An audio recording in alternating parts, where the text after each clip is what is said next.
everybody got mad at me because nobody said, "Hey, it looks nice." The only one that I said it looked good. I just was like, oh. No, but I mean, I figured these guys in the department heads would say something, but I had a couple that were like, "It looks good, I like it," but nobody was like, "Terrific." Terrific, it looks great, but I don't like it. Like the other way. So you wanna, you're gonna do that before the public hearing stuff, and then. So I'll take roll and then After that, okay. I'll jump in and ask my question. Roger that.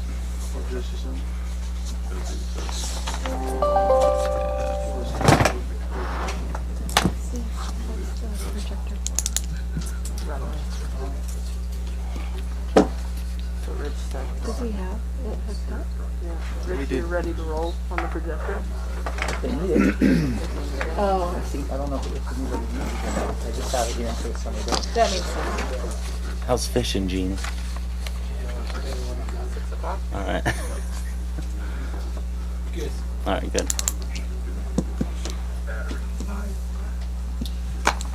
Alrighty, we'll call the meeting to order. Tiffany, please call the roll. Councilman Bundy, Present. Councilman Brennan, Present. Councilman McCain, Present. Councilman Stokes, Present. Mayor Sykes.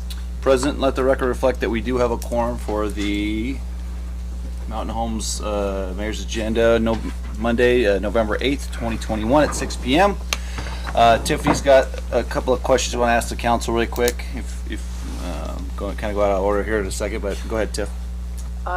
Mayor and Council, old business action item number 1. It's supposed to be a Zoom meeting. The Zoom invite is set for 6:30. They're on the East Coast, depending on our public hearing timing. Are you guys good if you just you formulate your questions tonight and we can correspond via email to them, your concerns, and then bring it back at the next meeting? Or do you want to stick with the Zoom invite? I'm just afraid that 6:30 is going to pass and we're going to miss our time. Can we move it right immediately at the end of the public hearing? We can. Move it up a little bit? My concern is if your public hearing moves past the 6:30 hour or later, then we have folks just waiting for us. You want to wait? That's fine. Okay. So if I log in and go back and forth on my email, you know why, okay? I'm not being disrespectful. All right. Okay. Alrighty, we'll jump down to the first one. It's the Public Hearing Planning and Zoning Commission recommendation to annex in Zone C4 for the Falcon Crest subdivision. Go ahead, Tiff. So some rules for the public hearing: no duplicate testimonies, no yelling or rude behavior, no personal attacks, 3-minute time limit per person, and you cannot give your time to someone else. And if you're going to speak, if you can please sign in at this sheet up front.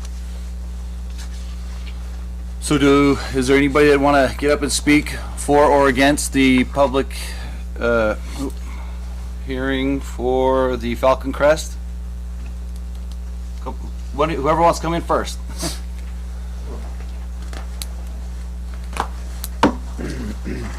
Tracy Lefevre, 355 Southwest Flyby Avenue.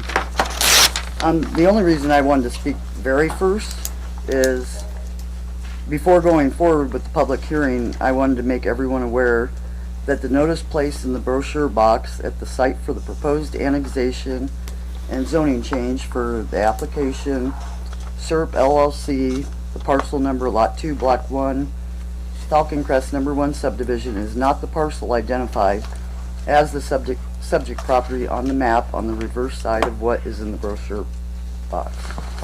I do have copies here that you can look at. I figured your legal representation would have to determine if items 2 and 3 under action items regarding this property needs to be noticed again and a new public hearing date be set to provide the citizens with accurate information, as many people rely on maps because they do not understand legal descriptions. If they need to be noticed again, providing the correct subject property on the map in relationship to the legal information, need to be noticed again providing the correct subject property on the map in relation to the legal description described in the notice, I would assume that items 4, 5, and 6 under action items would need to be tabled as well until correct notice and publication on a new public hearing date could be given on SERP's LLC request for annexation and zoning change in Runway Capital LLC's request for annexation, zoning change, and PUD. As Runway Estates subdivision needs the annexation of SERP LLC property prior to any consideration for approval of their proposed annexation, zoning change, and PUD. And I made copies that everyone, so your legal could see it or whoever needed to. Mr. Mayor, I suggest you go to recess while we answer this legal question. We'll run to recess while we grab Paul and go from there. I assume you can get her information. I don't know if you want these. We'll get the official one.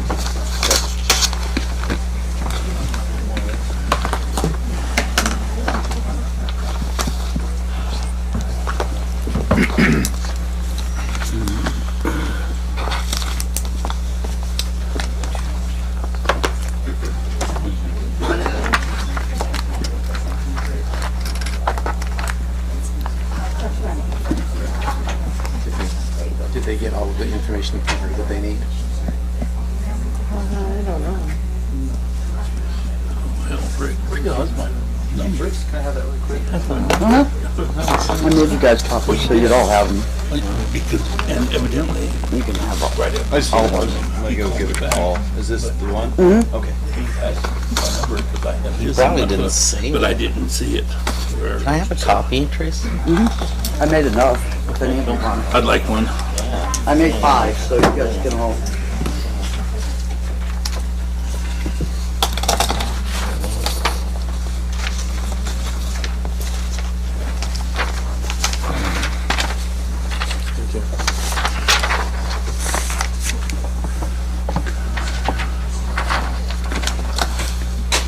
I don't have to stay up here, do I? I don't No. think so. We're in recess.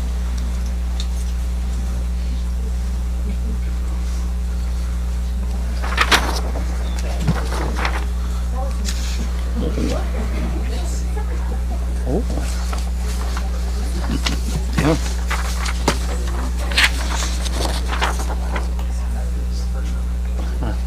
Interesting.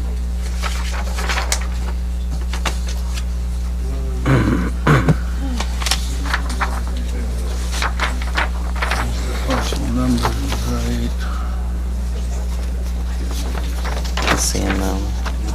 Yeah, I know, I see it Yeah. in the picture. I was just looking to see what the parcel number said. All right. Looks like Above my pay grade.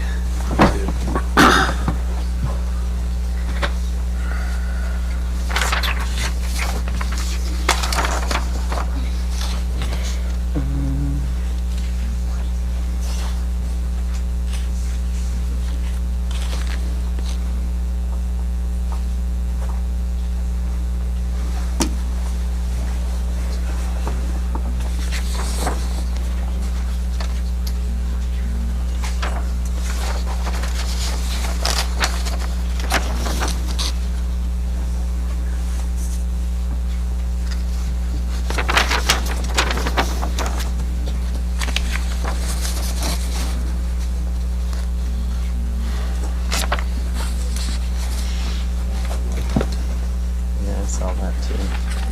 That's the one.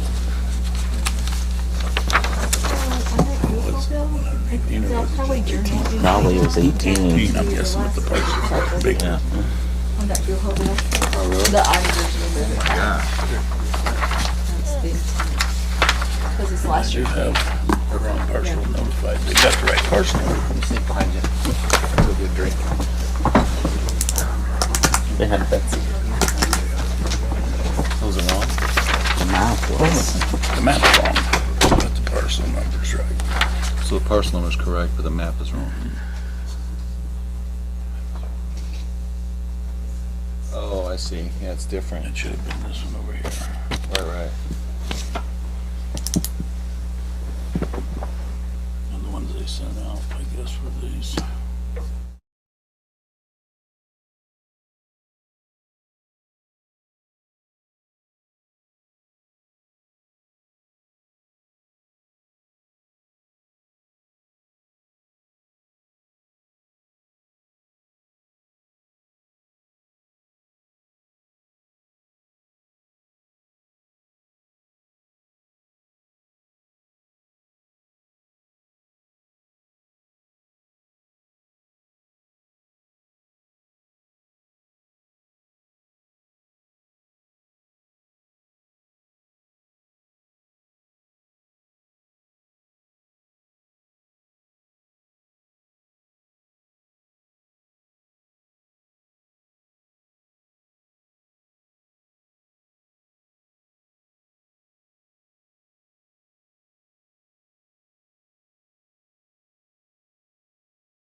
I'll just continue on with ICC shit. They've done us great.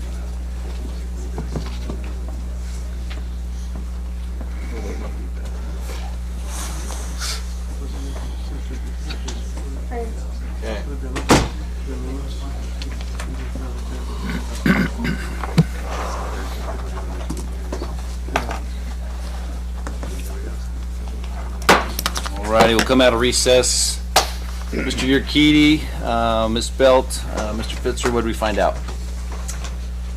In order to pass a rezone or initial zone or an annexation zone such as we have today, the legal requirements are that you publish it in the paper, that you post it on the property itself, like a billboard of whatever that is, of a certain size, and that you provide notice to the property owners within 200 feet of the proposed zone change. The flyer, and I see her point, I don't know where she went. The legal description on it, on both, this is the one that was advertised and posted, and this is the one that was in the box, or maybe I had that reversed. The legal description on this, the Lot 2, Block 1, Falcon Crest number 1 subdivision, that's all the same. The RPO is the same. And so you're on notice, you could easily look it up on the county website and it'll show you exactly what property is. Where the discrepancy is on the form that was put in the box, even though the RPO is accurate and the legal description is accurate, the depiction on the map of it is off by one a little bit. So I'm going to leave this up to you guys and what you want to do. What was put in the box is not legally required at all. It was superfluous. It provides advance notice. It's kind of like having a sheet of paper showing our agenda for the day.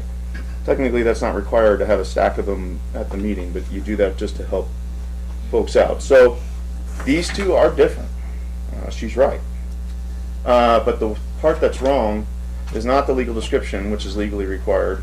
It's not the RPO, which is legally required. It's the depiction on the map, which is accurate, and what was published, what was posted, what was provided to the property owners within 200 feet. It's this, no good deed goes unpunished. That's not right.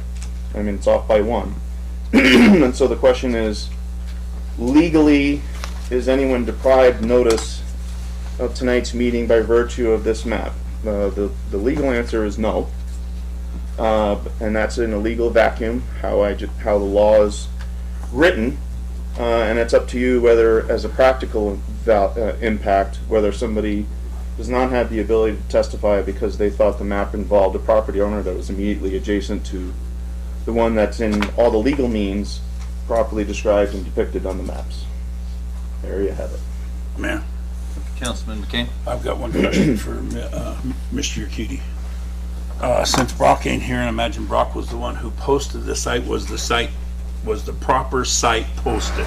Yes, It was on the site, it was supposed to be. You were just on the phone. It was just the picture. I was with you when we okay. posted it. It's there in the right spot. Okay. Yeah, I don't have any of the factual on any of this. I'm just providing a legal answer. That's why we called Brock when we were inside. Oh, okay. What I wanted to know is, okay, fine, this sheet of paper, got that, understand. What was in the paper? What was mailed to the folks? And what was posted on the property itself? What's on the little flyer? It should be accurate, you know. It's annoying that it isn't, but it isn't legally required technically. And I would be much more concerned if the legal description wasn't accurate. Unfortunately, it is, and the RPO is provided by the county, and so that was done accurately too. Mr. Mayor, Councilman Stokes? I had a question for legal. Would this constitute a substantial change from No. legally, or would we be discriminating against a citizen that is illiterate, perhaps? No. Because the map's different? There's no legal, actually I had this argument come up once, where, that somehow we had to read it to somebody that was illiterate, and the legal answer to that was no. Even though common sense would tell me that the map is more important than the RPOO 182, blah, blah, blah, blah. Oh, yeah, I totally get that. I understand the testimony. You're presenting your question to the lawyer. And so I'm not going by what is perceived as the right thing to do or the good thing to do or all that stuff. I'm just telling you by the letter of the law, this is what's legally required. Mr. Mayor, That's it. Councilman Bundy? so if we were to fix this is the one that's incorrect, correct? Correct. We were to fix this to match, what would that entail? Well, Does that question make sense? You said yeah, I understand. It would not require renoticing. It just does not. What you would, if what I'm hearing you say is if you're like, well, all right, if there's somebody out there that isn't testifying here today because of what this map misled them, what you could do to correct that is you can continue it to a date certain. There does not require any more legal notice, there's no further publication. Legally, anybody who had a right to be here has proper notice of being here regardless.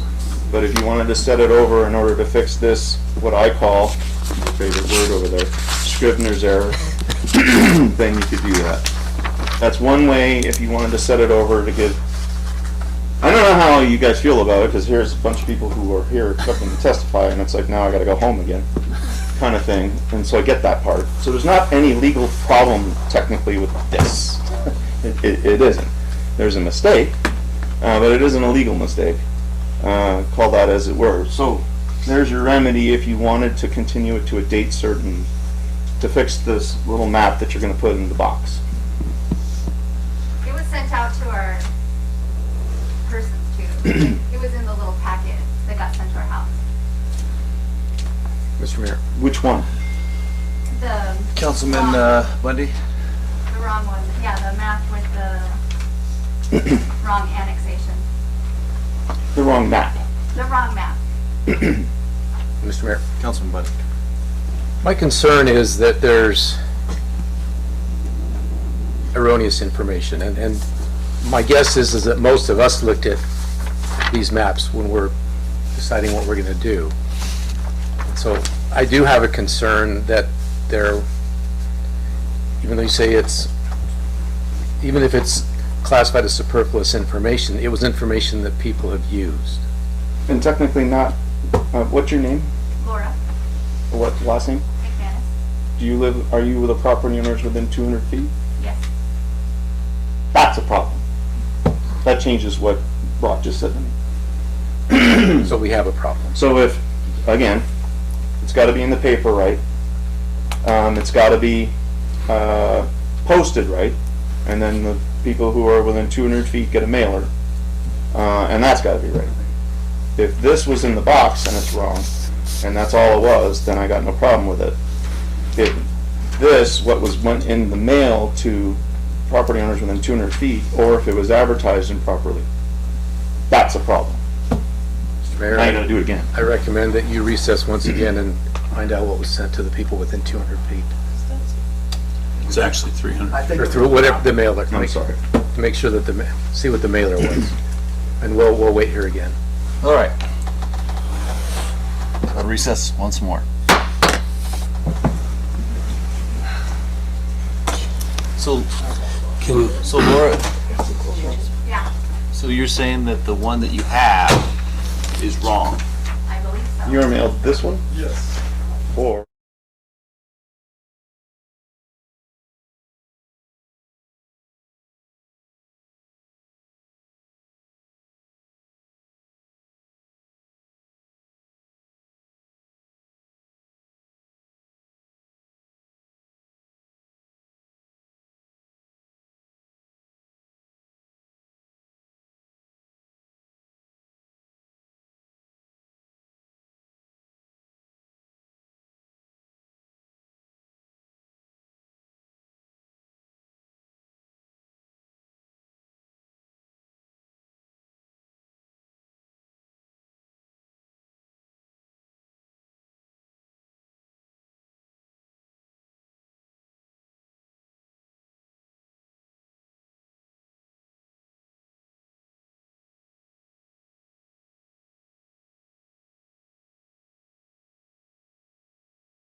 So this is what she got sent. She's my neighbor, and she got sent the same thing twice instead of one for the annexation and one for the. That's okay. Both letters had the same thing in it. So she didn't. Technically, annexation doesn't require any legal notice at all. So it's just a zone. So that part's fine. Okay. All righty, we're coming out of recess. All right. So, Rich, you want to give, or Paul? I'll give Paul. Okay. So, in the erring on the side of caution, we're going to set this over until the next city council meeting. No further legal notice is required as far as, for the folks that are within the 300 feet, we're going to send you the right map. But technically, the map is never legally required at all. So like when you look it up in the paper, there's no map. And when you look at the billboard saying public hearing, all that stuff, there's never a map. But it's better to err on the side of caution and give everybody who might have looked at the map that was mailed to them another bite at that apple. So we'll send the correct map. Map's not legally required, but it's the right thing to do. A lawyer just said that, by the way. And so that's probably the better way to handle it. So it's going to be set over for whoever the next city council meeting. 22nd.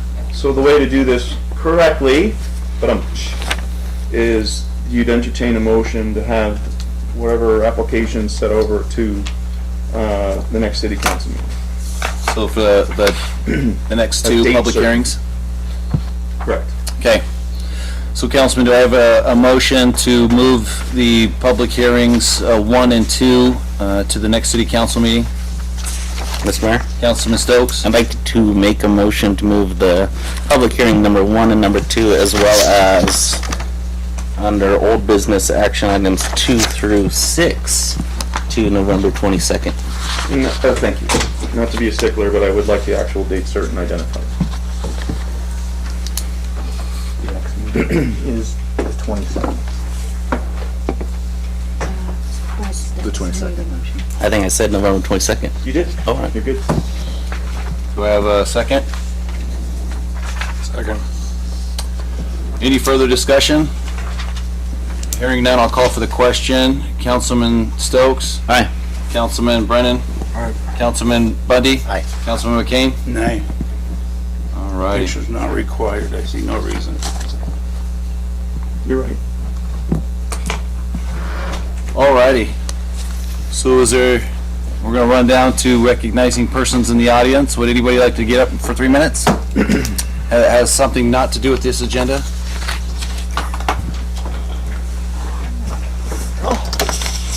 It's hard reach. Hey, Mr. Pitcher, was I supposed to close the public hearing? No, it never opened. Okay. Well, Yeah, no, it That it open. opened.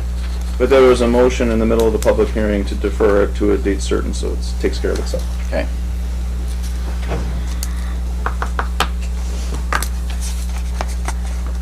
Did you need to do your Zoom meeting? I didn't even know that's what they were meeting. Chris Alzola, I just have a problem with what happened at the Halloween spectacular. I didn't feel that the mayor's costume was of the best interest of anyone. We have lost 47 people in Elmore County. We have lost people, we've had paralyzed people, we have lost jobs, we have lost a lot of money over this. I know you think it's just your costume, but I watched the video. You had me very upset over that.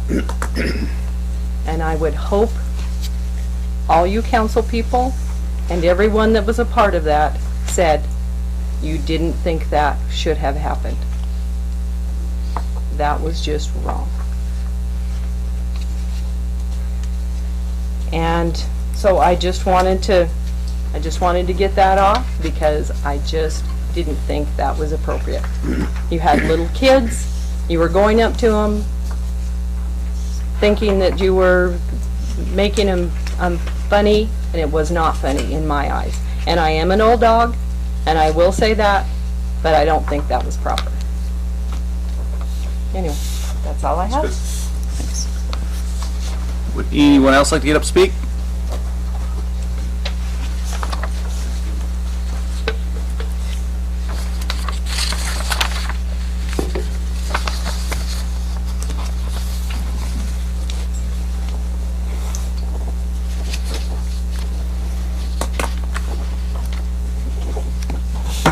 Hi. My name is Deborah South, and this is my second trip to a council meeting.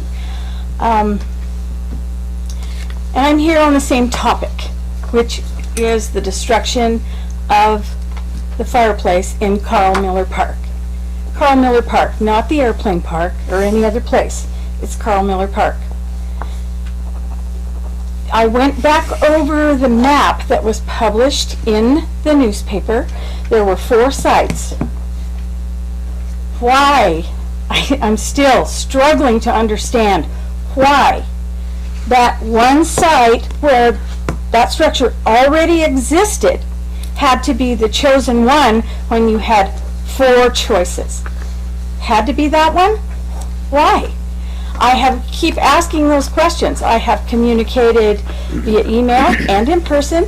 I have received responses from everyone with the exception of Mr. Mayor. And I am still questioning what was the logic? Why? No one has been able to explain it to me. What was the premise behind that decision? Other than to say, well, it was a nuisance to law enforcement that was published in the newspaper as part of the response. The day after I was here at the last city council meeting, the very next day there were construction vehicles in the park, whether planned or unplanned, coincidental or otherwise.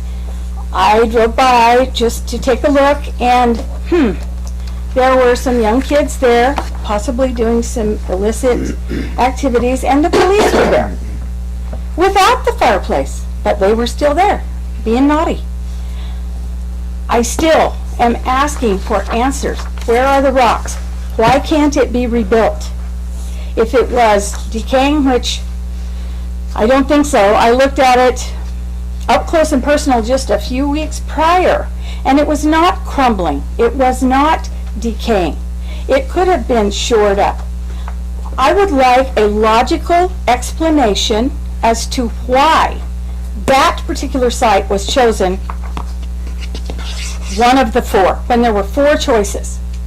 Why did a historical landmark need to be destroyed in order to put up something new? I'm all about new things. I like new development. I like a lot of the things that have come to pass in this town. Well, at least in my family, I'm in the minority about liking the downtown street thing. I like it. A lot of my relatives do not, but I do. I love the trees down here. I think the pavilion in Railroad Park looks great. It looks very, very nice. Now I'm really concerned about the fountain that is there. I was told, I have not been able to verify this, that originally that fountain was put on the site of a natural spring. I do not know that for certain, but that fountain is 86 years old. It was built in 1935. I was told that it was possibly interfering with ITD. I emailed ITD to check on this, and I was told, no, it had no interference with ITD as long as the speed limit remained lower on those 2 lanes, which, correct me if I'm wrong, but I think that was part of the purpose for changing it from 3 lanes to 2, right? So I don't see any reason why it would go back up. So I would hope and pray that the fountain is not a victim of whim. I still don't understand why it wasn't in the minutes of the city council and why it didn't come before a full vote all at one time, not just what do you think, what do you think, what do you think, all separately. And then the next thing we know, down it came. I have not gotten any answers to any of the questions that I have posed, and that's why I'm here again. I really would rather be somewhere else this evening. However, I feel pretty passionate about it, so I am here again. Because I'd really like some answers. I will get you all my response tomorrow, ASAP. Thank you. Yep. And I appreciate the other responses that I received, both in person and via email. So, that's why I'm here. Thank you for listening. Thanks, You're welcome anytime, Deb.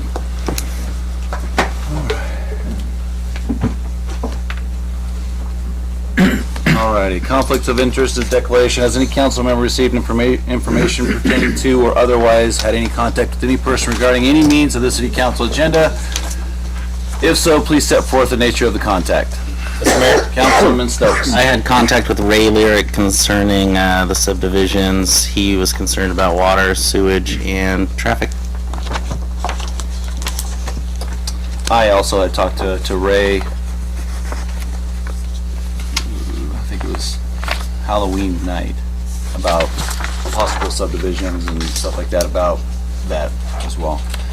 None of that's on the agenda though, anymore. Well, not anymore, but Has those contacts in any way rendered your impartiality to when you do hear testimony, that you will not be able to, you'll discount the testimony that you hear in a public hearing format and go with the conversations you had outside of that?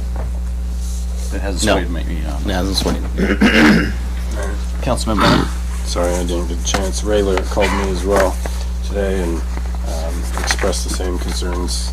I can remain impartial. Oh, well, you called me a little while ago, but I didn't get the phone call.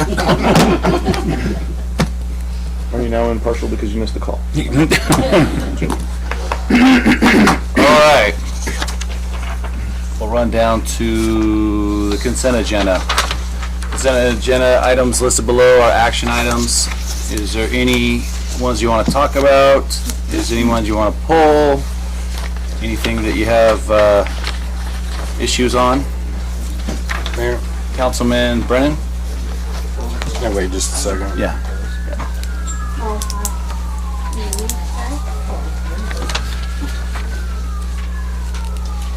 Hey, James, the other James. The other James behind you.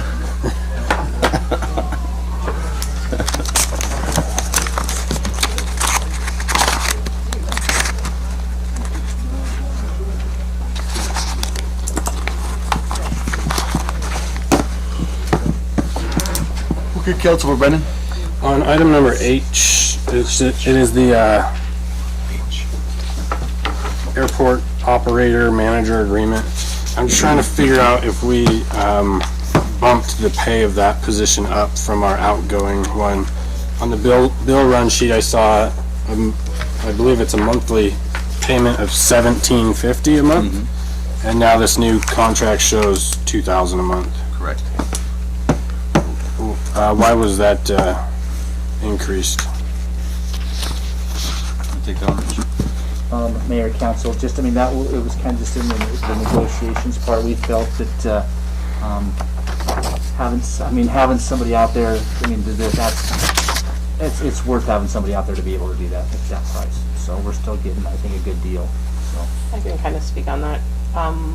We've learned the requirements and then the routine checks and monitoring of our fuel. Like right off the bat, they have to get some certifications through DEQ to handle the fuel. So it's just kind of lessons learned as we went. And to meet all those standards, routine walkthroughs on premises to make sure that we keep up. So we felt that that was worth the compensation. Then the other activities, didn't we stick in there? Tumbleweed remediation. Oh yeah, maybe. I think we're gonna get a lot more for bang for our buck than what we have with our new manager. Plowing, mowing, all sorts of stuff. Yeah. Councilman. If I'm not Oh, sorry. mistaken. Wait. Sorry, Oh, excuse Councilman. me, sorry.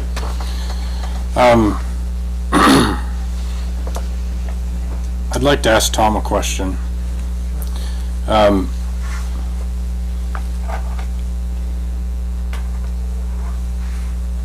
I'm still frustrated from our conversations that happened earlier. When you threatened to take all your business away from the city when you didn't get what you wanted, with parking spaces, free parking spaces, in which the city legal counsel later told us that the city was right in the decisions that we made before we made those changes. I'll give you a chance, but I want to know that you're going to put the city's airport before your personal business. That's important to me. There's no personal gain in what I'm about to do for the city. So I'm doing this because it's the right thing to do, and I want to see the airport in the city grow. It's costing me money to do this. So it's not like if anybody thinks there's money to be made out there, then I would suggest that they should do it. I'm out there as it is all the time. I bring a lot of business into the city as it is with the aircraft that I bring in. I bring a lot of clientele. There's more airplanes out there right now at the Mountain Home Airport than ever before. A lot of the hangars that are being built are by folks that I know, that I have brought here, that I have talked to about what a great city this is. I have no more to say to you about this subject. Okay.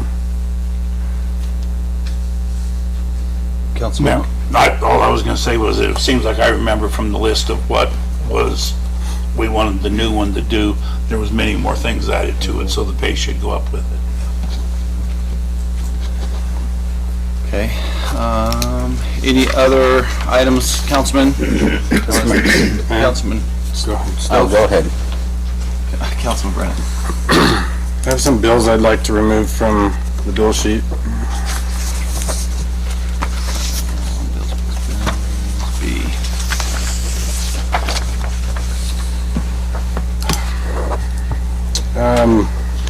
I guess I don't know how to call them all out, but line number 50-434-86-10, grant ARPA funding for the purchase of $333,524.42 worth of equipment.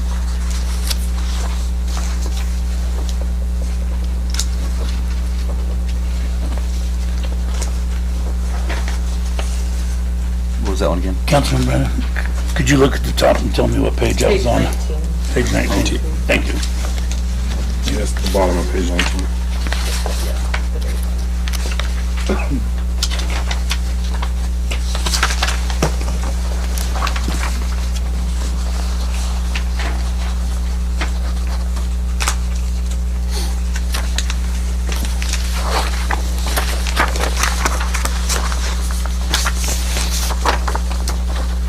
Councilman Stokes?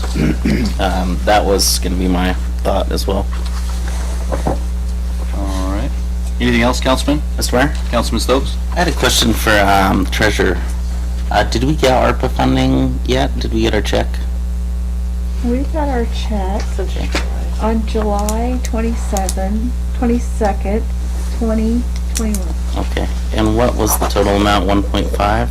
Yes, it's in your budget book. Yeah. I have the 1.533. I think it's on that memo that you guys got the last time, the spreadsheet. Okay. There'll be another tranche in July as well. Here's what you got. Other than that second date will be Yeah. next month. Yeah. Other than this is the July date. January date. No, it's just So it's exactly 1 year. We called what did we call? It's actually, if you go to the state website, there's another tab that says America Rescue Plan app.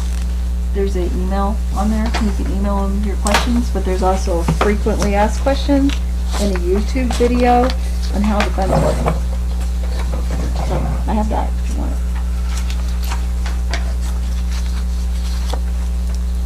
Any other items, Councilman?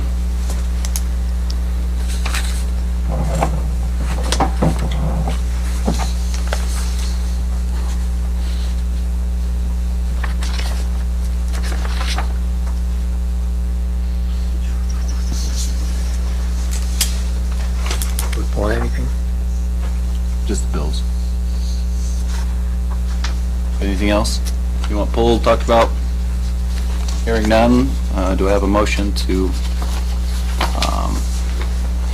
approve the consent agenda, pulling some bills from item B? Mr. Mayor, I make a motion to approve the consent agenda, pulling the bills that Councilman Brennan identified. Do I have a second? Second.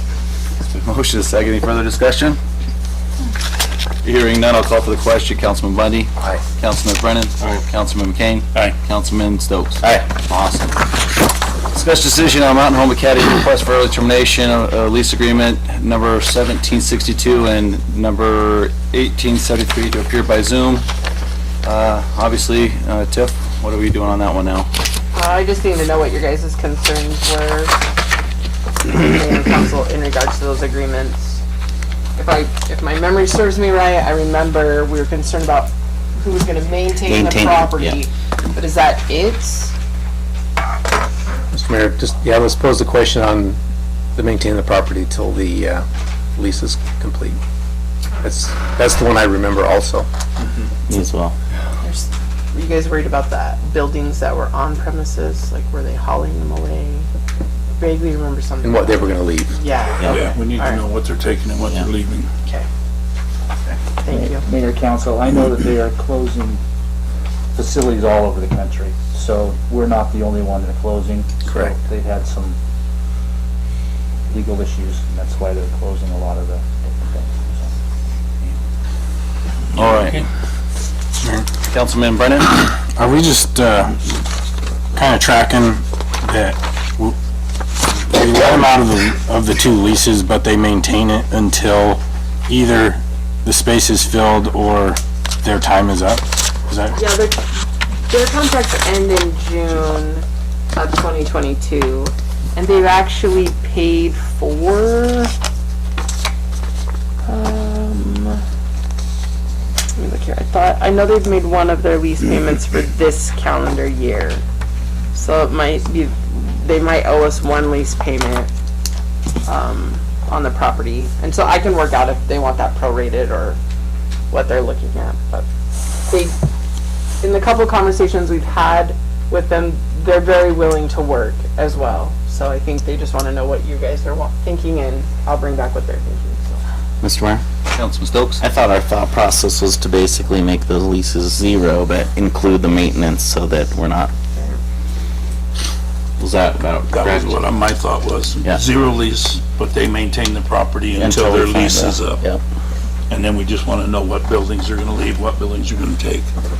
So we know what to look for trying to rent it out again. Right. Councilman Brennan?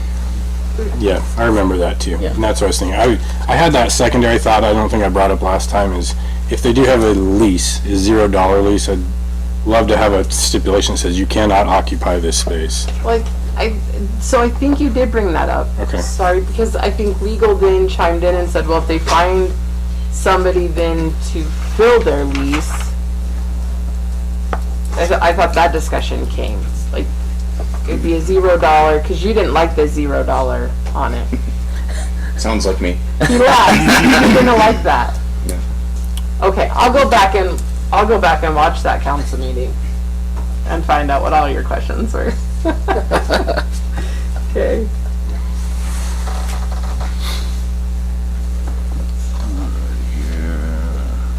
Okay. Well, we're gonna drop past the deliberation, the planning and zoning one. 2, 3, 4, 5, and 6. We'll go to new business. Yeah. Items removed from consent agenda, which was bills removed from page 19 on item B.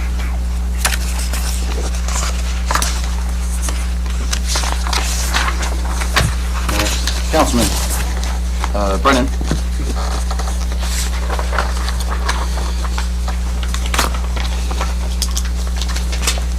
Almost at a loss for words tonight. I don't know how to express my feelings very well tonight. For that, I apologize. These bills, I feel like a fast one was pulled on me. I won't speak for the rest of the council, what I will say is that the council agreed to spend the first 114.60 cents of ARPA money on the water and the well, and as much of associated with that as we can, knowing it'll probably cost more than $1.566 million. And that we wouldn't spend the second chunk of the ARPA money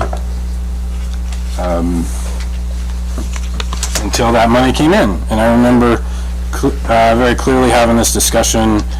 Councilman McCain stepped in and said we can't spend money that we don't have, to kind of help clarify my thoughts earlier in the last meeting.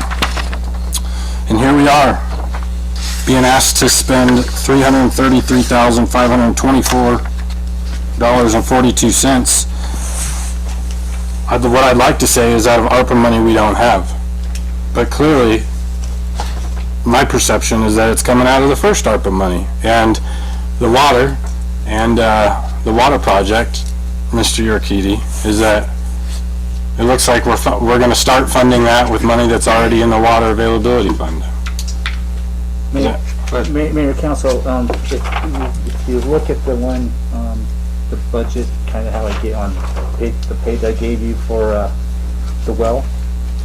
So if you look at this budget, in the 2021-22 budget, we really, out of the ARPA funds, are just going to probably spend the $360,000 for drilling the whole piece, and then probably just some. It's not going to be all of it, but it'll be some of the professional fees out of that, because I had that another one. But we're not going to, in this first piece, we won't hit our 1.5 million in that first. It'll probably be moved over into the next one and go into the next budget. So that's kind of why I had in the ARPA funds the 1.4 in the next one.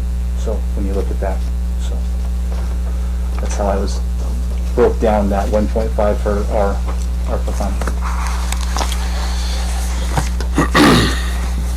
So money from the first ARPA fund is going to pay for fiber optic fund construction stuff. And again, I won't speak for the council, but it was my impression that these items on an individual basis would come before us for approval. That was my interpretation of what legal had said, and now it appears that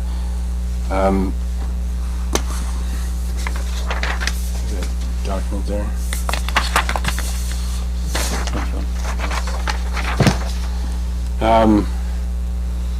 That in our last council meeting, which was a split vote and the tie had to be broken, that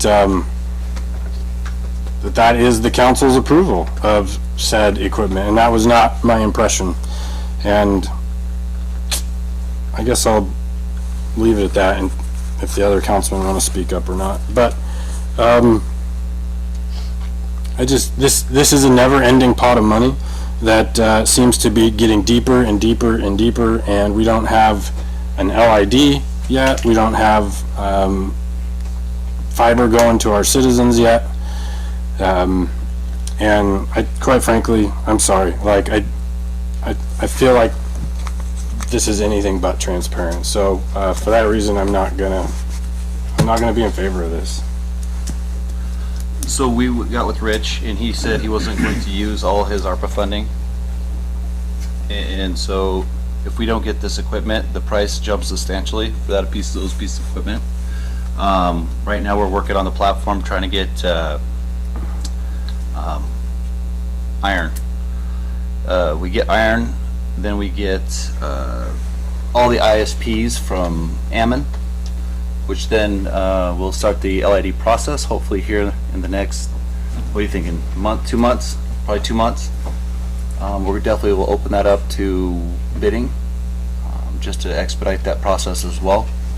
But then for the county or city residents, we'll be able to do, while they're doing those first LIDs, hopefully we could get to other citizens. We're also looking, we had a conference call with ETC about the Reconnect grant, which is about $25 million grant that we're trying to get so we can help the county residents as well. Right now, we're trying to get iron hooked up to the city as first and foremost. Mayor, Yes, sir.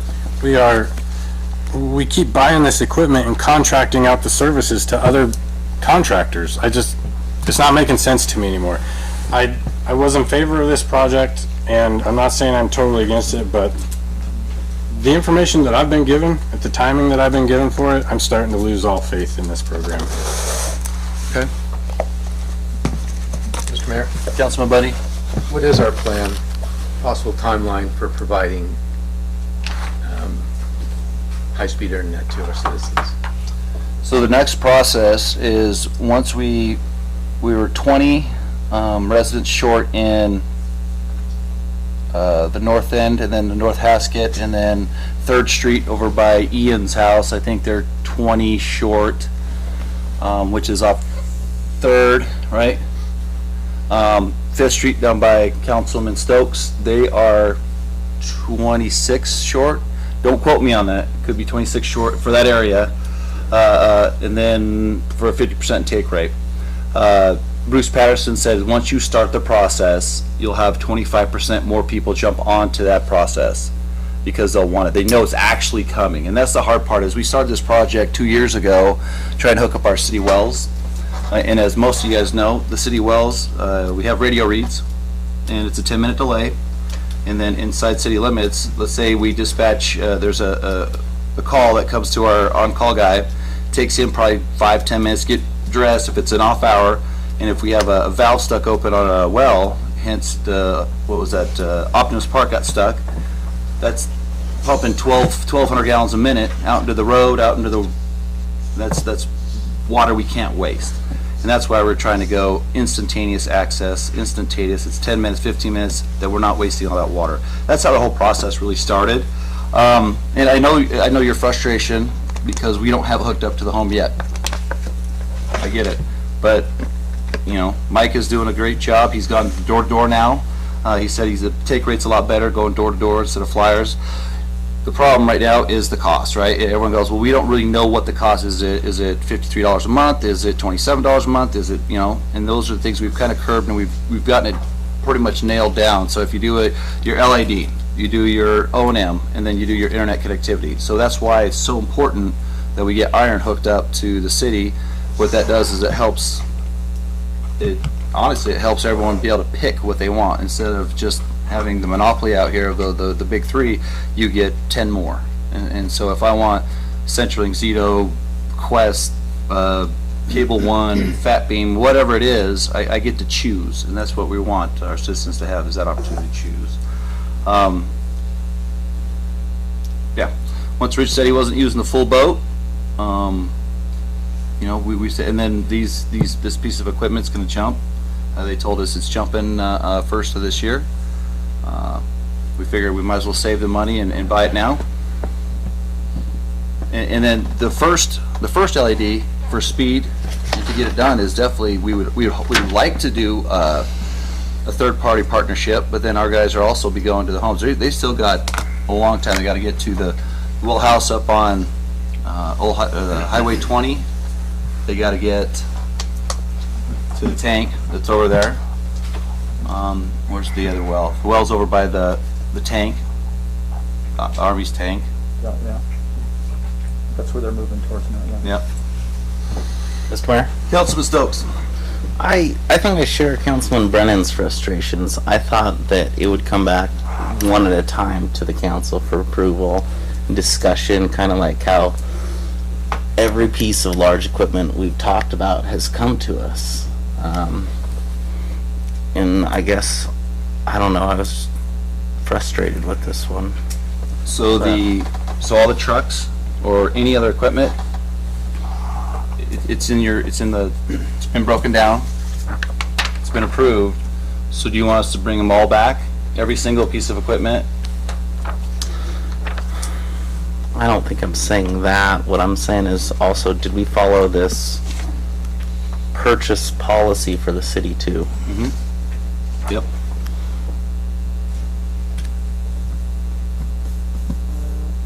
Mayor? Councilman Brennan?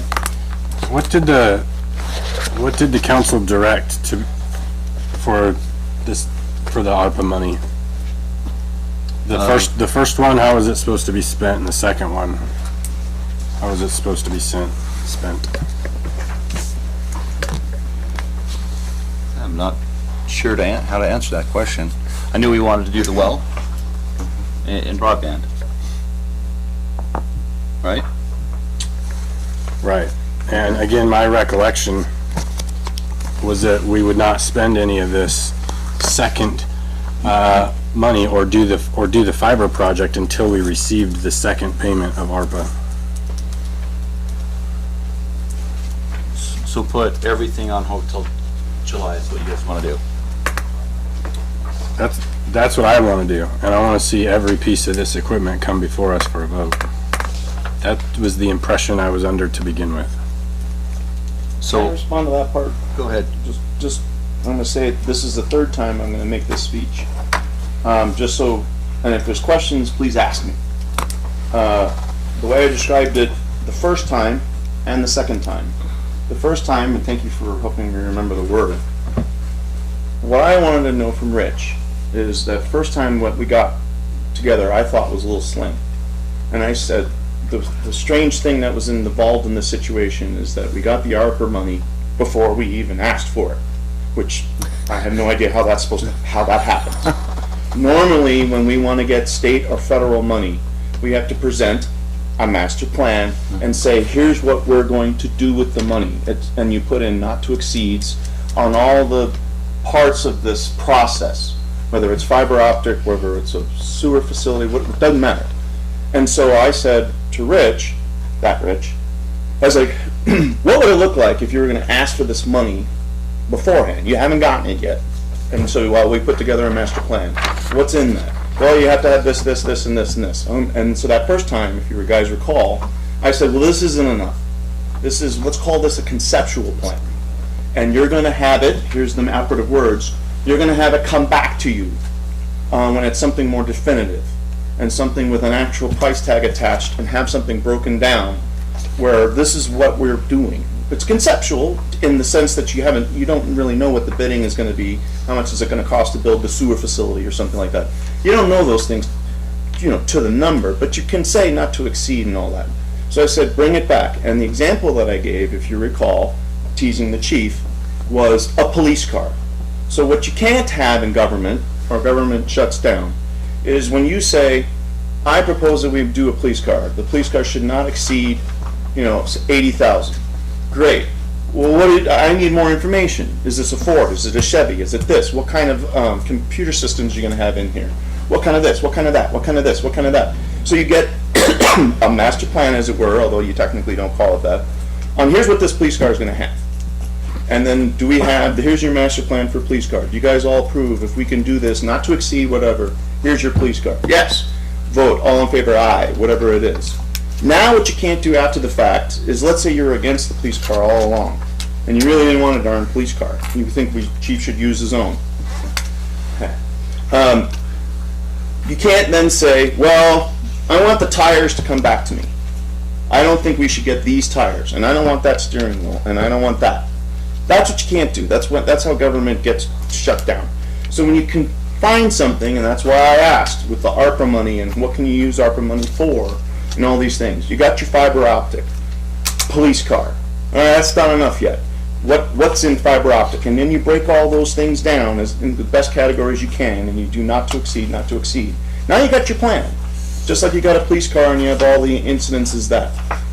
As long as it doesn't go over all of that, then generally now you do. You're done. You got it. Here's your fiber. As long as it conforms to your master plan, you're good to go. And that's what I said on the conceptual plan day, and I said it did not meet that. And then that's what I said the last time on the master plan thing, where I was like, yeah, this does. And I confirmed with Rich, is this something that you would send to the feds or the state to get your money? And it is. And I'm like, okay, well, then you're good to go. And then it was, it was a close vote and all that. I am not commenting at all about the well or about fiber optic and that was your guys' deal. I don't care. I'm saying just on the master plan of fiber optic and the order does that meet generally what I, what I outlined, twice now the third time today? That's what it is. If you have a question about it, let's hear it. But that's how you deal with large projects like that. You don't go and nickel and dime it after the fact for each one. Otherwise, the whole house of cards comes down. The same way you can't order a police car without tires. I mean, you can't argue about the tires at that point. You got to exceed on tires, good, rich. Now you're done. We can't nickel and dime each time on all that. And so that's what I meant by that. As to if you want to wait till July, or if you do want to take apart and do the tires and do the steering wheel and do all that piecemeal, I guess you guys can go that route. But that is not how, you certainly ain't going to ever get money next time, if that's the way you're going to do it. This time is weird because we already got the money. So that's why and I also said this is a weird situation that I've never seen in 25 years, where they just give you the money and you don't even ask for it. I know we're in Councilman Stokes. I just had a comment because I think that $169,000 and $147,524.42 wouldn't necessarily be a nickel and a dime to most people. And then my second thought, it's a lot of nickel and dime. My second thought is, what about the bid process that the state makes you do for large purchases? Well, she could tell you, but I could tell you too. Those went through Sourcewell, so that has already So that's been just like the and police car. discounted. So they're discounted down. And I didn't mean to belittle the nickel and dime, but I am saying, I actually said for big projects, I said a sewer facility, For big projects, you need to have a master plan. Ironically, you never need a master plan for a police car kind of thing. So I was trying to compare an apple to an orange, and yeah, obviously we're dealing with a lot of nickels and dimes, but what I meant by nickeling and diming, I meant that as a verb, by saying you can't go after the tires and attack the police car by backwards that way. That's what I meant. Councilman McCain? I do remember part of the conversation here that we were thinking that the money was going to go for the well, but then I also remember a conversation further back of Rich telling us what he was going to need out of that money this year, which he was not going to need at all, to where we could use the other part of the other ARPA money coming in to do that. And I can see buying this stuff because we do have to have it eventually to hook up everybody anyway.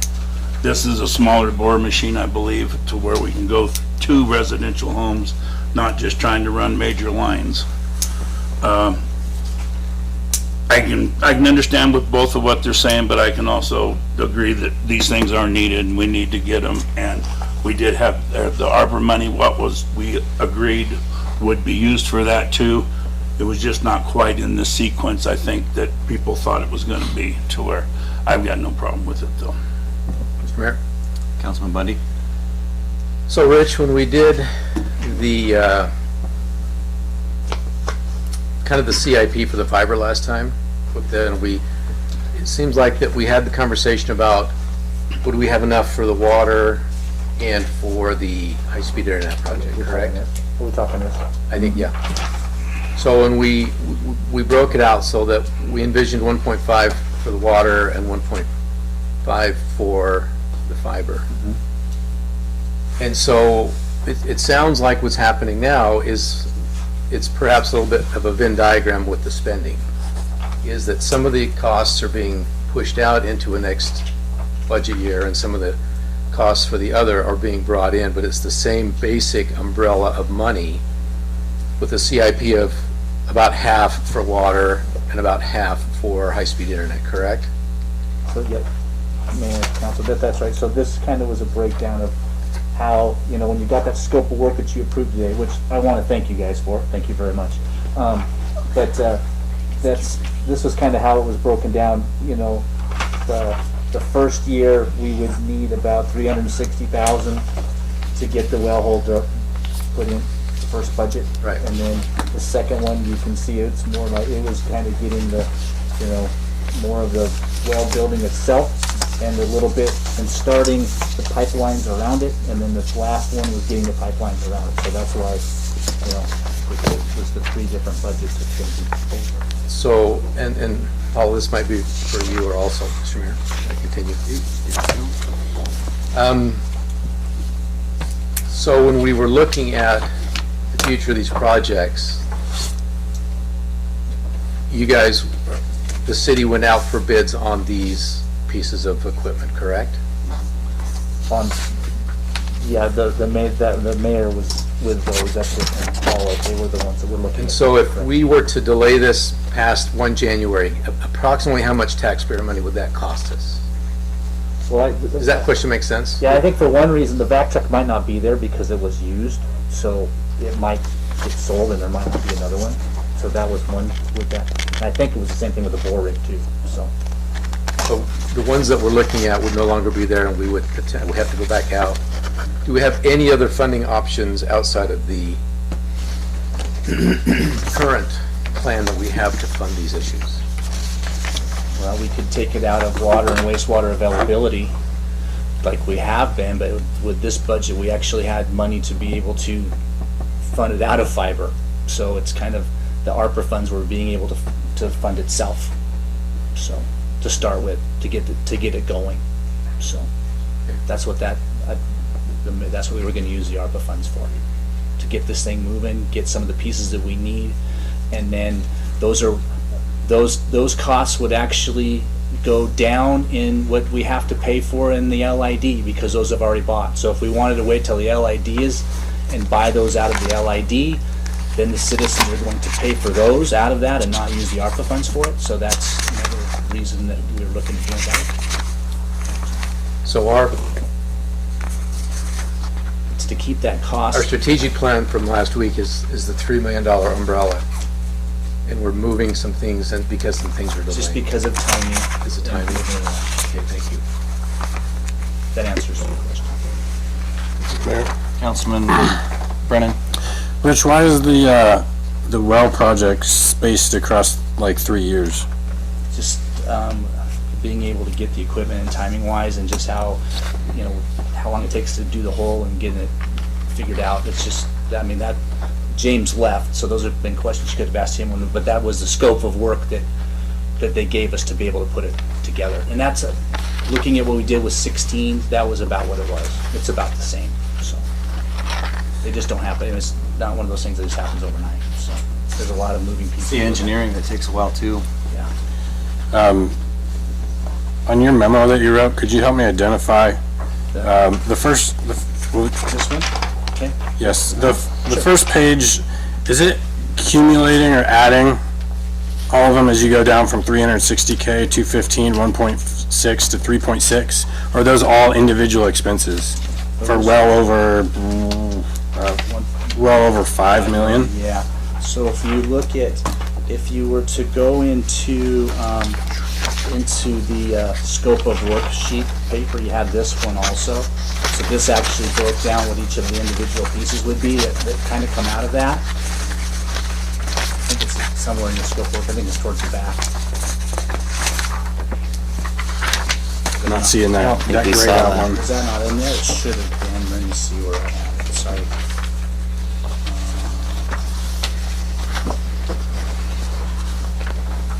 Might have sent me a new one, and I thought it was in there when we put it in there. I can get you a copy of that. It should be, I'll look and see if it's in there. Oh, yeah, he didn't put it in there. I can go, yeah, I can run you one. It was in my original one, and then James sent me a clean copy and took it out. I'll blame him.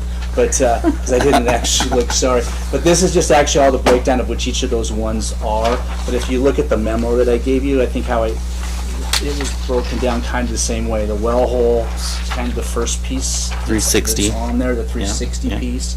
And then, as we keep going down each year, with each of those budgets, just kind of keep working our way down what we have, so.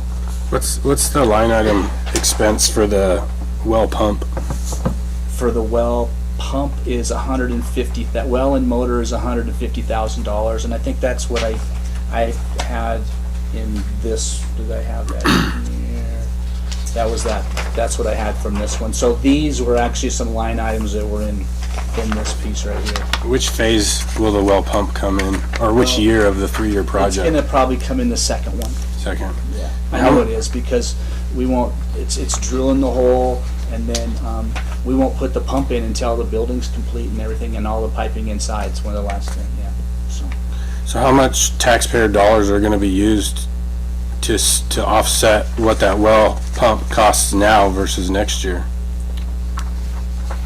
This, so if we look at this, though, so down at the bottom, and I think I have it in your sheet here, it doesn't say that, but if you look down at the bottom with total construction, there's a spot, there's a spot that says $1.125 million.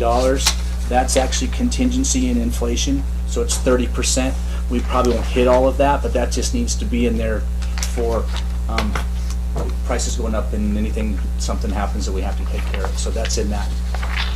So 30% is what we're kind of figuring. So let me make sure I understand right. So by not purchasing the well pump this year, we're gonna potentially spend 30% more buying it next year. Well, we don't, again, we have to see we have to do a test, we have to pump some water out to see what we're gonna get, to see what size pump we need to do. So we gotta drill the hole, and we gotta see what we can get out of there, so we get the right size pump on the bottom. So we just can't go out and grab a pump off the shelf right now to have it, we have to get things in the ground before we can really buy that pump. Okay. I guess That's why the point can be made both directions, right? By delaying either one, the costs could go up, and we don't know how much, so it's all speculative. It is. It could go down. And it could go down, and so that's why we have that contingency in there to see what's gonna happen with some of those prices. Okay.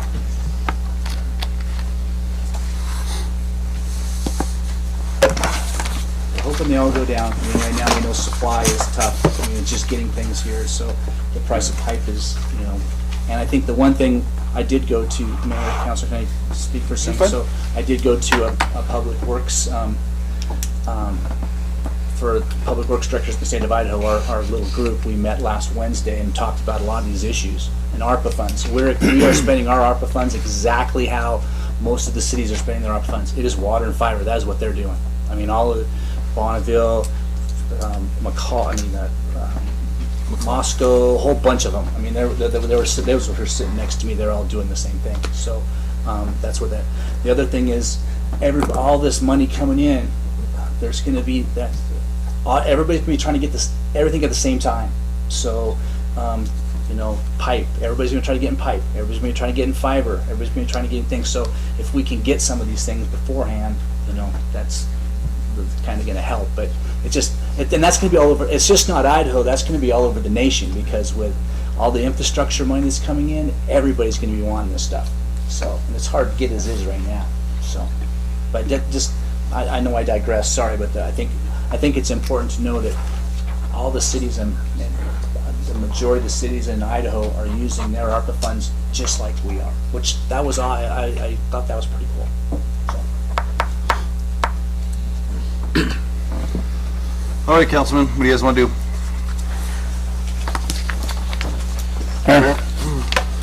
Councilman McCain?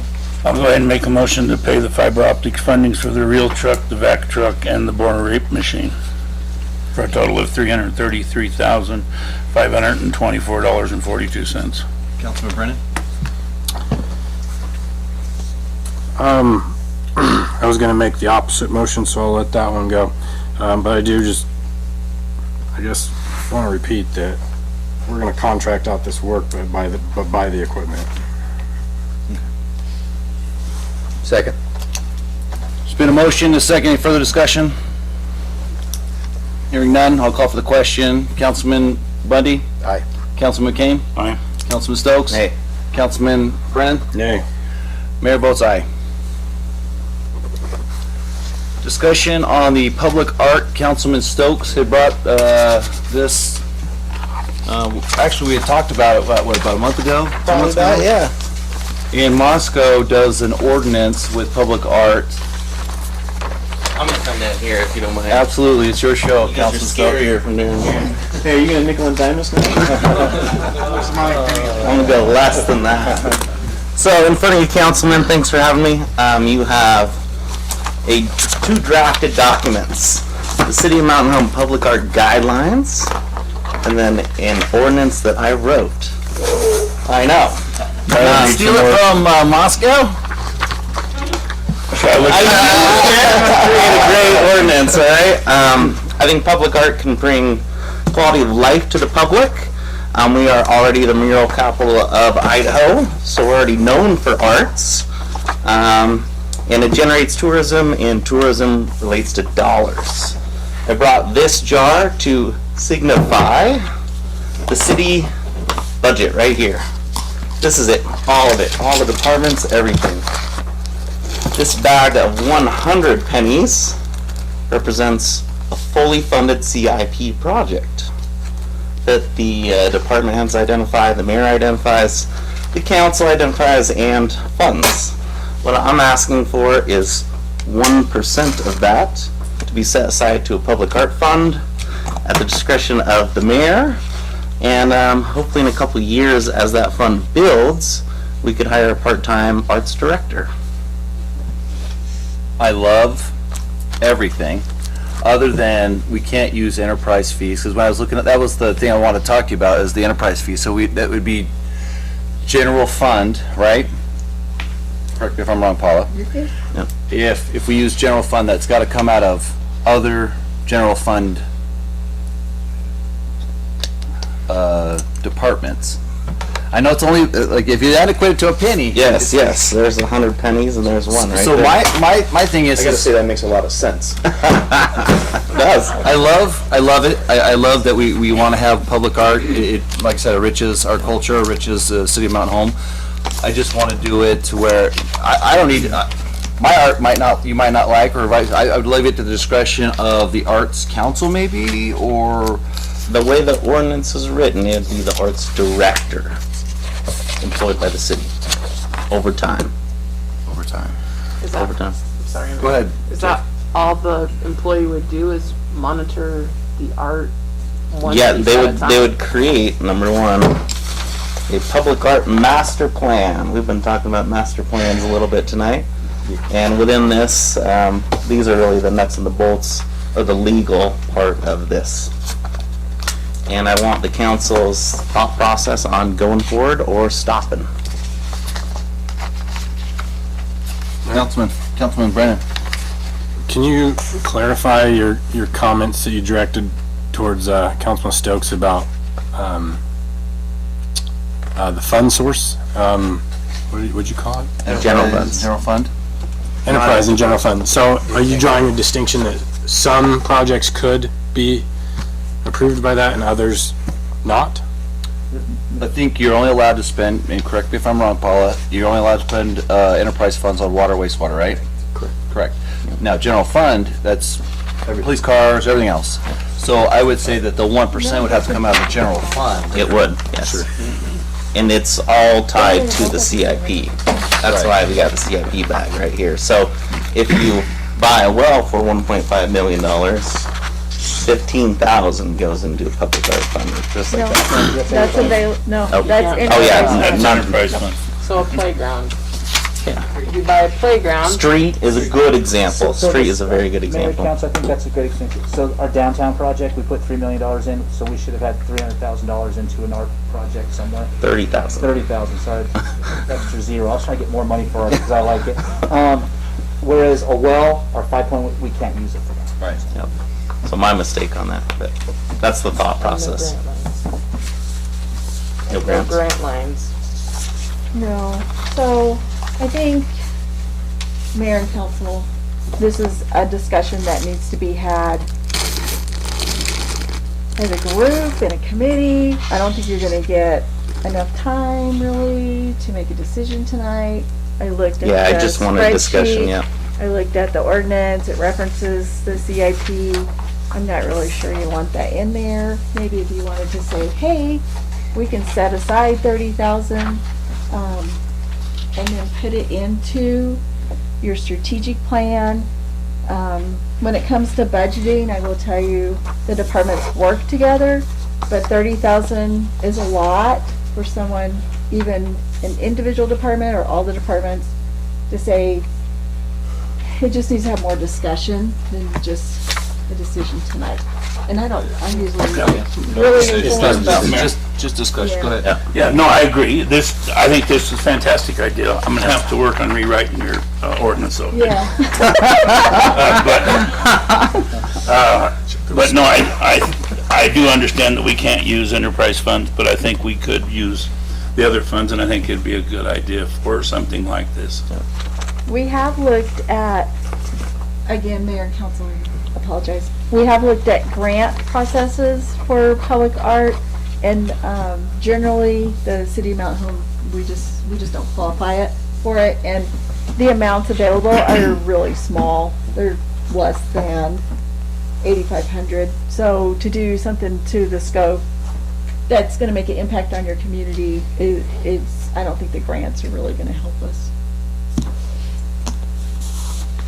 Did you look in Boise's ordinance? I did not, no. They have one. Yeah, They do. a lot of cities do. Moscow, McCall, Sun Valley, Ketchum, stuff like that. And you wrote one? You Yeah, didn't I did. plagiarize one of theirs? I'm Nope. surprised. Hey, dude, I'm a plagiarized queen. So, do we want to move forward or not? That's, I guess, my question and part of this discussion. Mayor, Councilman, I think we should. Okay. I think it's something to I'll definitely take a look at it. It's the first I've heard Sure. about it, so I'll take a look at it. I wasn't, Mayor and Council, I apologize, I wasn't able to print off that capital improvement. I don't That's have a okay. print. Yeah. That's okay.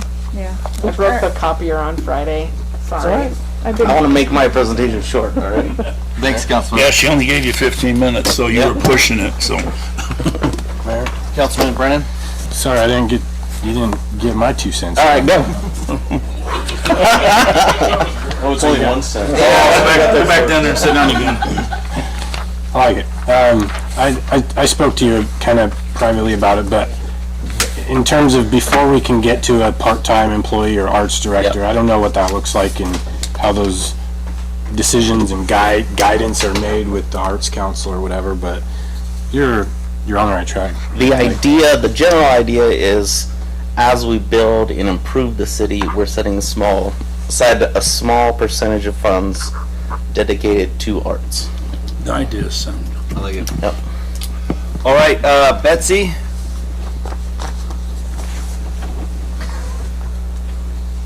She's coming. All right, I'll let you go first, because I don't want to forget about you. Oh, you came through this door this time. I know, I don't know how to do it. Like, what is the best way? Right there's just fine. What do we got cooking? Well, first off, thank you all that came to the downtown ribbon cutting and all the community that did. It was, I think, a big success. We had KTVB come down and they did an awesome spotlight on us in our town, and they interviewed quite a few business owners. But I think they took Jenny's, the owner of Jenny's story. They took that one to heart, and that's the one they used. But I just want to thank you guys for your support down there. We have got a few things cooking. We're gonna start working on, finally, I think I'm gonna have time to work on department videos. So you guys will start seeing kind of like a promotional video for our departments, just to highlight them and the work they do. And then really just building relationships with the media. That's kind of been my focus, is getting in line with just KTVB, Channel 6, Channel 2. We always have a good relationship with our Mountain Home News, but getting those bigger outlets to show the good stuff in Mountain Home, that's kind of what I really want to get done. And there's probably more, but I can't think of it right now, so I'll email you guys if I think of anything. Thanks. Gene? Getting ready for winter, so, and then starting on some of the next year's road projects, new takeoffs, things like that. Okay. And we want the citizens to know that we do have a kind of a synopsis of a 5-year plan for roads and what we're thinking of. So Rich and I and Gene, we all sat down, and what it does is it's the infrastructure as well. It's not just the street portion.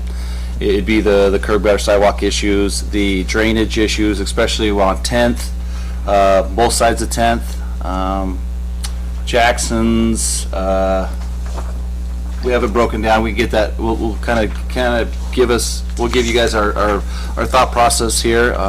There's a lot of we have a lot of roads that are in dire need of repair. Some places that are concrete that's breaking up so profusely that it's just surprise the suspensions on most people's cars aren't out of whack. But just food for thought with Gene and his crew, but they do a phenomenal job. They are like the department that everything lands on. They not only do the streets, they go help with the water, wastewater, they help Christmas. They're like Christmas elves right now. I know it's not Thanksgiving yet, but it's easier to do it in the warmth instead of when it's 20 below and try to put up Christmas lights and stuff. So yes, we're trying to just make sure it's warm. So tell you guys thanks. Hank. So unfortunately, I started dead full time. Talked about getting his residential cert to help me with the reason it's very busy. Chief. This past Friday, we had orientation for the applicants that put in for positions available on the fire department. The hiring committee is set to do interviews this week. I believe they've got 2 different nights that they're going to be doing interviews. And then we'll move forward in the process. The idea is by December to come forward with applicants to put in the candidate phase where we can get people running sooner rather than stretching it out longer, and then give them an opportunity to get running. Training wise, we're looking forward to getting into some live fire training in the near future. We've got some people that have progressed in training enough for that, so a lot of excited people there. So good things going on that deal. And also, Mayor and Council, so you are aware the fire department will have a presence this Friday. Fred Prouty, you may recall, a long-time civic leader here in Mountain Home, 27 years on the fire department, passed away. So we're going to have a presence with static display at his service, and then quite possibly we'll have an honor guard presence at the Elks Lodge as well. So that's what we'll be doing. Nice. Shasta? This week is Family Reading Week, and we have something going on every day this week. Tomorrow we'll have special guest readers during story time. We'll have local authors and a local illustrator show off their books that they just published, along with storybook characters. If you give a mouse a cookie and if you give a pig a pancake, they'll be there for kids to see. Thursday, even though it's Veterans Day, we want families to post pictures of them reading for their chance to win a laser tag party for up to 10 people. And then we also will have a storybook walk along the walking path, and there will be prizes if you post that you read it while walking. We also have our adult craft night tomorrow night at the library. It's totally free, just register for it. We have free Medicare assistance workshops November 9th and November 18th. We have our library book club on November 10th at 6 p.m. We have our knitting group that meets every Friday at noon. We have our Let's Talk About It program where we read books, and then we have discussion groups led by scholars from different universities. We have our Teens After Hours Nerf Battle on November 17th, and that's it. Okay, who wants to go next? There you go, Chief. Oh, we'll be helping out the fire chief on Friday. We'll have a presence there. Marion Mitchell passed away as well. Her funeral is tomorrow. She was at 1 o'clock at First Baptist. She was extremely active in the COP organization here, and so we appreciate what she did for our citizens on the call group for a long time. We'll be attending that as well. We do have several officers in the Spanish survival Spanish for law enforcement class. It was partially sponsored by Councilman Vernon there, so appreciate you bringing that to town for guys there. We have several in that. We're wrapping up our fire training for the year. We do have an officer that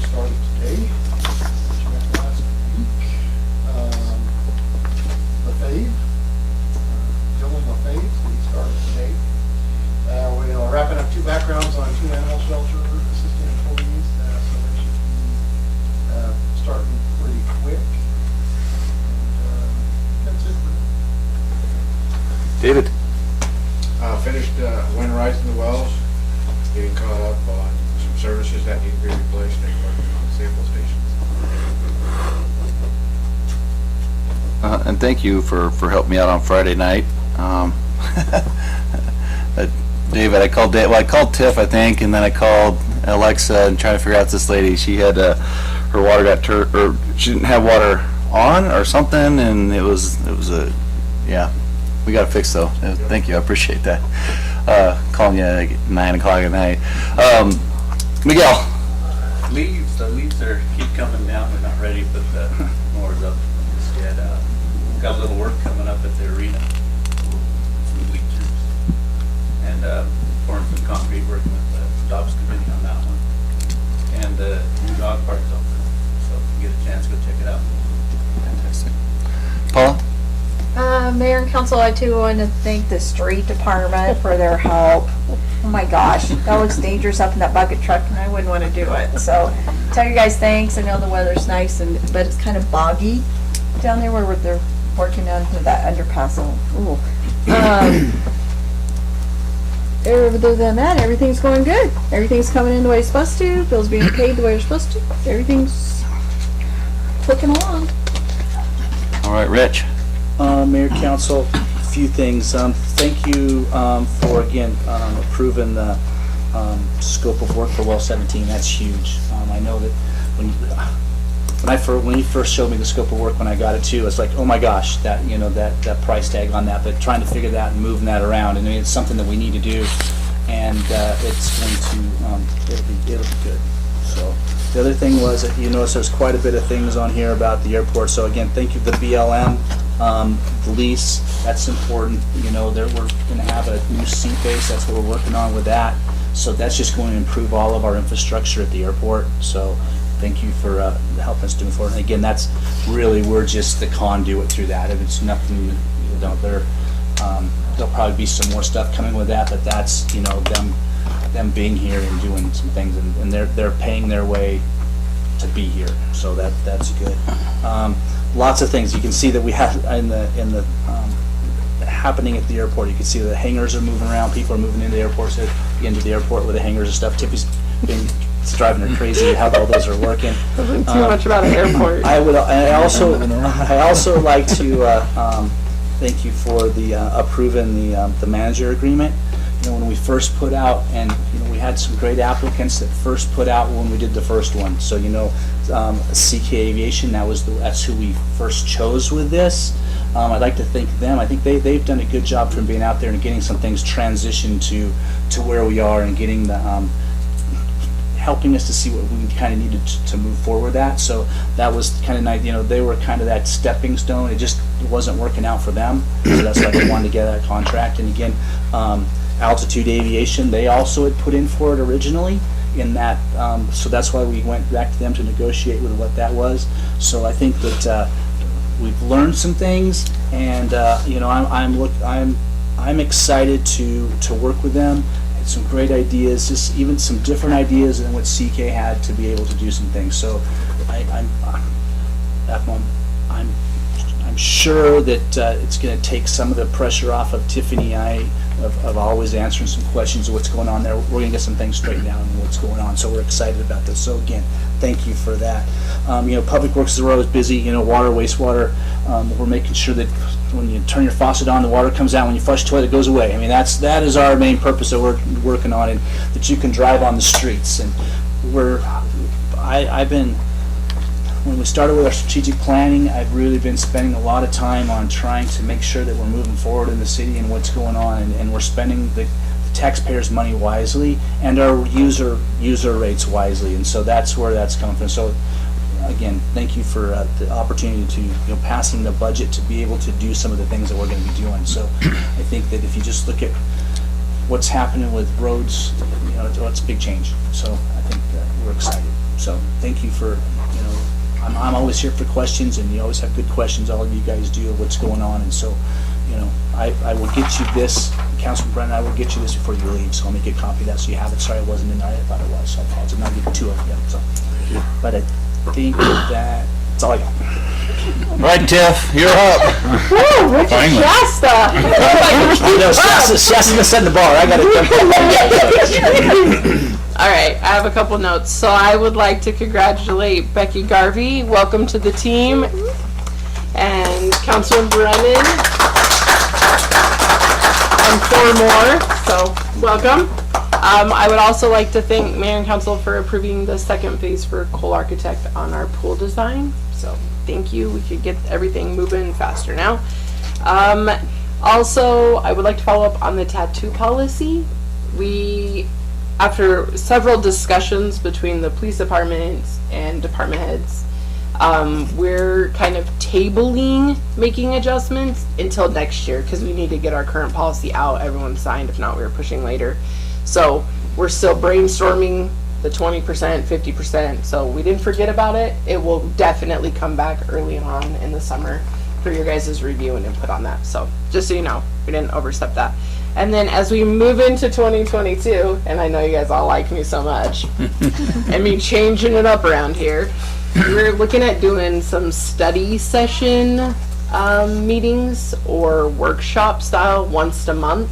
So I'll probably send everyone out an email saying, hey, what day's best for you guys, so that, i.e. your arts, public art display, those could be worked out in those type of settings, not necessarily in our normal routine meetings. So that's kind of all I had for now.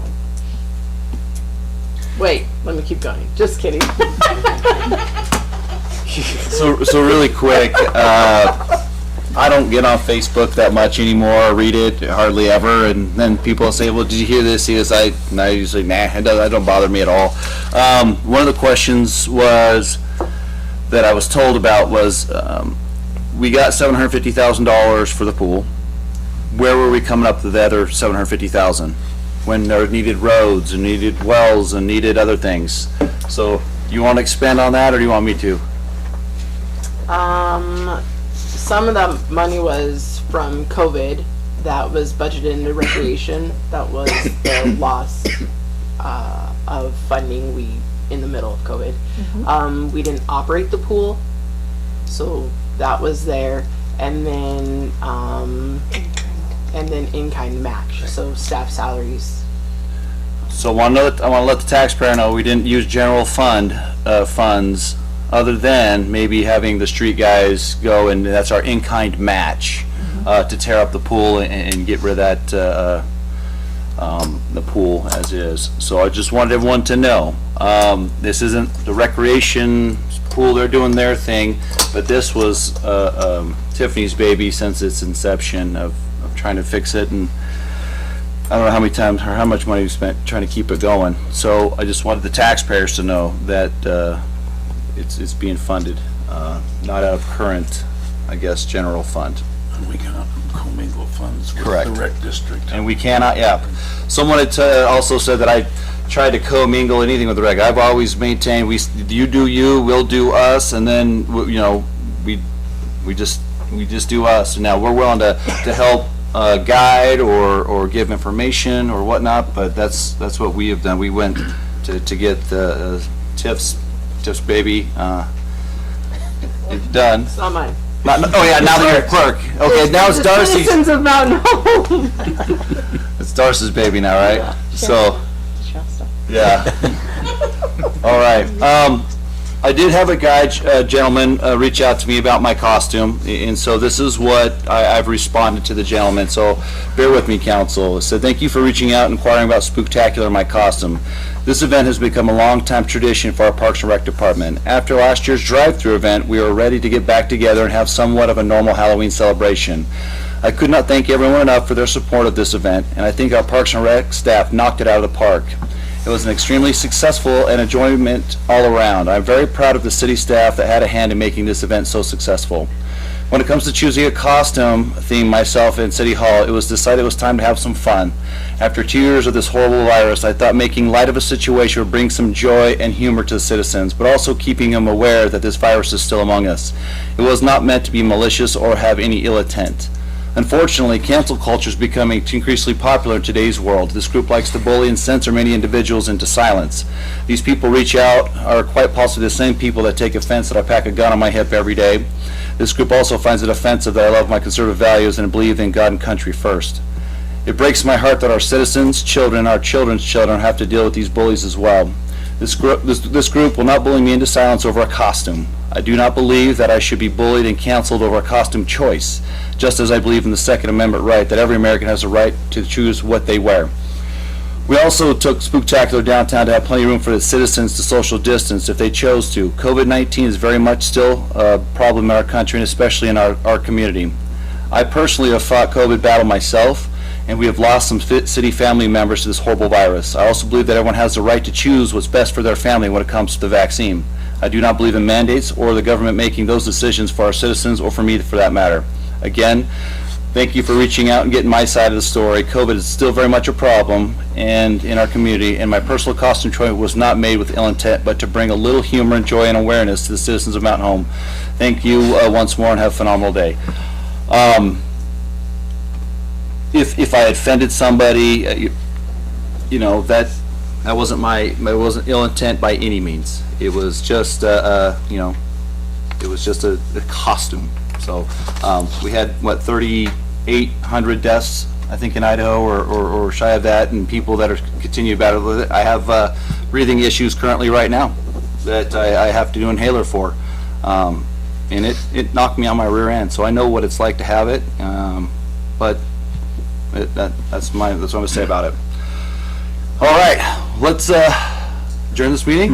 Oh, Councilman McCain. One more item. I'd like to again congratulate both Councilman Brennan and Becky on their win, and I would like if you could also include Becky in our packets now, so she can get filled up with. Oh, I didn't see she had one, so I just wanted to make sure. You're right on it. Good job. I spent my several hours today. I'm like, holy moly. Can I say one thing real fast? Yeah. She did say this much paper. So Did you get my request? one more on the train and no paper. Mr. Mayor, I have one comment. I just wanted to thank everyone for coming tonight, and Tracy, Laura, Deb, and Chris for speaking. It takes a lot of guts to come down here, so thank you. Well, I was going to let it close, but we brought it up. I was going to add it. I was going to bring it up next week, but I'll go ahead and do it now. I would like to thank Debbie Shoemaker and the museum crew for a wonderful 2 days for 165 high school seniors from Mountain Home High School. The staff, and I've got part of the staff here, coordinated with me last spring and early this fall to bring all my students over. So we took a block day and we took a nice walk through town and went to the museum for 30 minutes, and they got to read some laws out of the Village of Mountain Home's 1917 ordinances, which of course makes it illegal to, and this pertains to the downtown, it's illegal to lead a cow, mule, or horse on the sidewalks or to spit on the sidewalks. So those aren't there anymore, but they're good. And the other one that's perhaps good is the speed limit in 1917 was 8 miles an hour. So I think the best compliment that the museum got on the way back was a lot of the students said that was way more fun than I thought it was going to be. And Deb made them all cookies, and it was a fun 2 days. So the students signed a thank you letter and sent it to her, and I hope she's got it by now. And it was a really fun bonding day for these high school seniors and the community of Mountain Home, where they got a feel for who's been here. They got to handle some things that, you know, over 100 years old, and it was just really a fun experience for the students. So I appreciate all the great work that the museum and the staff did for those 2 days. And congratulations to our, as you'll be taking the best seat in the house as I move on to other activities, but you are going to do a fantastic job, and the council is going to be a great council. I appreciate that. All right. Meeting adjourned.